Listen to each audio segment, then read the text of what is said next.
What it do, 3 Point Squad? This your girl Kenisha, and I'm back now with a follow-up video. I made a short the other day about some Kool-Aid pickles.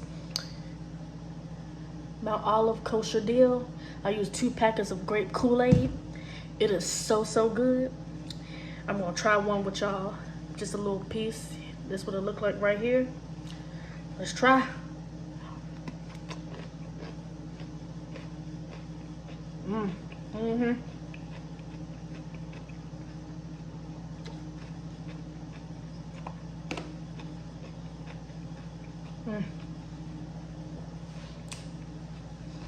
You rock my world, you know you did.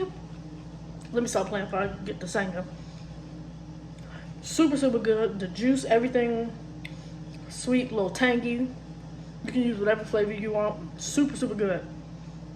I really like this. I wonder what the hype was about. But yeah, I made my own. I used grape.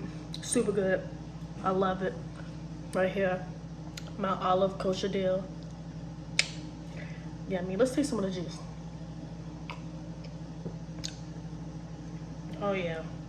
This is something I can get used to. It's gonna be a nice summer snack. So if you're looking for something simple, something easy for summertime, try this out. Use whatever brand you want, but hey, Mt.Olive is where it's at. Super good, y'all. Try this out. Try this out.